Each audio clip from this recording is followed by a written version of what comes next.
Alors bonjour, toujours nos émissions YouTube.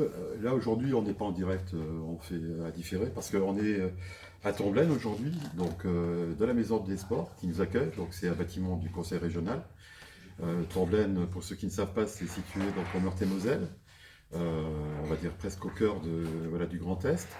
On est en commission exécutive du syndicat, donc c'est l'espace de direction du syndicat, c'est là où on prend les décisions. Ce matin, on a fait un énorme travail sur l'actualité. On va peut-être je vais un petit peu vous expliquer les choses, mais je vais vous présenter mon coéquipier de la journée. Voilà. Philippe Garcia. Philippe, si tu peux te présenter. Oui, alors je suis Philippe Garcia, je viens du département du Rhône et je fais partie de la direction fédérale des services publics. Voilà. Donc Philippe, on l'a invité. Voilà. On était ensemble hier à une réunion de la direction fédérale à Montreuil et aujourd'hui, donc de Paris voilà, de Montreuil à Nancy, on a fait donc la distance hier soir.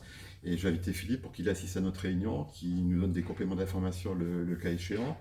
Alors qu'il est là aussi pour veiller un peu au travail syndical sur le territoire, parce que tu es coordinateur régional de la fédération Tout à fait. sur la Lorraine. Et coopérant aussi de 3 départements de Lorraine. Voilà, donc le 55, si je me Le souviens bien, 55, le 57 7 et le et 88. le 88, les Vosgiens. Voilà. Et aussi du 67 et du 68 qui font partie de la Ah oui, grande région. ah oui, d'accord, voilà. Donc voilà, il y a quelques départements quand même qui sont bien répartis sur le Grand Est. Aujourd'hui, on est en réunion avec la direction du syndicat pour évoquer un certain nombre de choses, et notamment ce qui se passe donc au conseil régional. On a parlé un petit peu des discussions des relations sociales qu'on peut avoir avec l'employeur, mais du contenu aussi, et aujourd'hui on dit clairement que le compte n'y est pas. Le compte n'y est pas sur régime indemnitaire, donc on a regardé comment on peut faire bouger les choses. Le compte n'y est pas sur les conditions de travail et le compte n'y est pas sur tout ce qui est relatif à l'action sociale, aux activités sociales et culturelles. On essaye, alors j'essaie de communiquer avec Philippe sur le sujet parce qu'on essaye, que ce soit avec le syndicat ou avec la fédération aujourd'hui, de s'organiser. Il y a une grande journée d'action qui est prévue le 22 mars pour l'ensemble de la fonction publique. On a débattu ce matin, c'est d'essayer d'articuler effectivement ce qui se passe dans notre collectivité, qui se passe de manière générale un peu partout.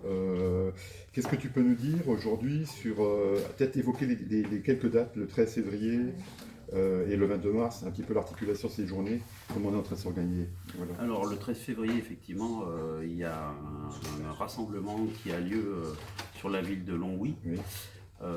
Qui est pour la défense des conditions de travail, contre la précarité et contre la discrimination syndicale, Oui. puisque les représentants syndicaux subissent des pressions, pour ne pas dire des menaces, Exact. dans l'exercice de leur mission syndicale. Oui.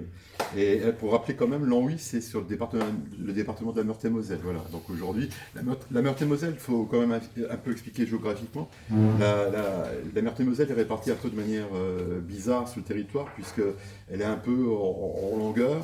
Et l'Anhui est dans le haut de la Meurthe-et-Moselle. Et là, aujourd'hui, on est à Nancy, c'est dans le bas. Donc il y a à peu près, allez, si je ne me trompe pas, une centaine de kilomètres d'écart entre Nancy et l'Anhui.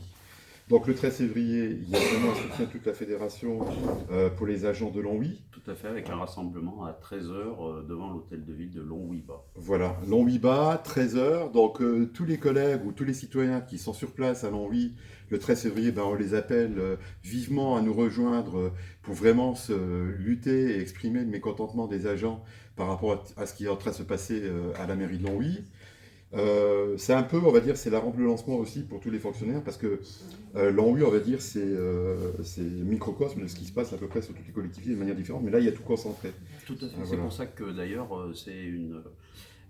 la fédération s'est emparée de ce mouvement, puisque c'est représentatif de tout ce qui se passe sur l'ensemble de notre territoire. Complètement. Et que ce qui se passe à Longwy, on le retrouve peut-être pas tout rassemblé dans chaque collectivité, mais on a des problèmes de conditions de travail dans certaines, des problèmes de discrimination syndicale, la précarité, elle est partout sur le territoire, et on veut faire de ce mouvement un exemple de lutte sur lequel on parvient à gagner, quoi. Oui, complètement. Alors, 13 février, Longwy, on vous appelle à être nombreux à Longwy. Dans la foulée, quand même, pour revenir au syndicat des régions, aujourd'hui, il y a vraiment une réflexion sur les syndicats des régions à faire une synthèse de l'état des lieux. Ce qu'on retrouve à Longwy, on le retrouve de par-ci par-là dans les régions, dans les conseils régionaux. Les conseils régionaux de la CGT, les syndicats des conseils régionaux vont se rassembler à la mi-mars pour aussi avoir une expression, pour expliquer ce qui se passe et d'être demandeurs de certaines choses, donc d'être dans l'action. Donc tout ça, voilà, tout ça est en train de s'articuler pour arriver effectivement à une action très forte le 22 mars. Donc ça a été tout l'objet de nos discussions ce matin.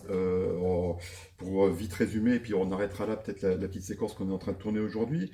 Ce qu'on a révélé aujourd'hui, ce que les camarades ont exprimé au niveau de la direction et autour de la table ce matin, c'est d'une part que sur les conditions salariales, effectivement, sur le régime unitaire, on voit maintenant de plus en plus l'effet dévastateur de cette prime antistatutaire et clientéliste qui est personnalisée. Voilà, qui est le RICEP, hein, voilà, on l'appelle comme ça. Sur les conditions de travail, les camarades exprimaient aussi les difficultés des agents à faire leur boulot correctement, soit d'être en surtâche, voilà, et ont mis en avant des difficultés d'organisation, prise en compte de leurs conditions. Et ils ont aussi évoqué la difficulté dans on va dire, dans le fait de faire de la négociation. Parce que on dit toujours dialogue social, mais en fin de compte, il y a des relations sociales, mais le dialogue, ça va un temps. C'est pas le dialogue, c'est qu'on veut négocier. Tout à fait. D'ailleurs, le mot de négociation, le mot dialogue social, tu veux dire? Dialogue social, oui. Voilà. Oui. C'est une expression qu'on devrait rayer de notre langage syndical, tout à fait. puisqu'on sait pertinemment qu'on est consulté, on est informé, mais que le résultat des négociations, la conséquence, c'est toujours la décision de l'employeur qui prime, exactement, quels que soient les arguments qu'on peut amener.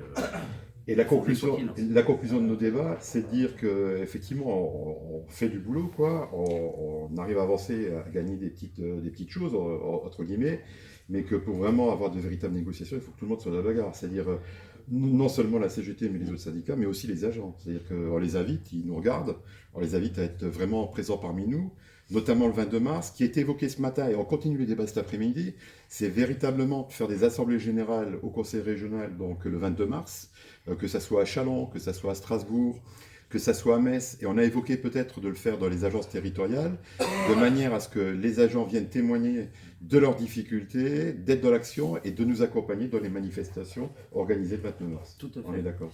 Tout à fait, et d'ailleurs on sollicite toutes les organisations syndicales d'avoir ce même type d'initiative pour sensibiliser les syndiqués, mais l'ensemble des agents. Oui.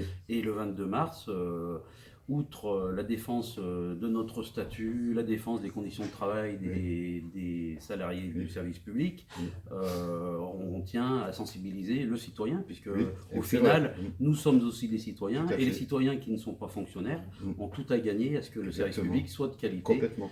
Puisque sans ça, on s'expose à une inégalité de traitement des citoyens sur l'ensemble du territoire.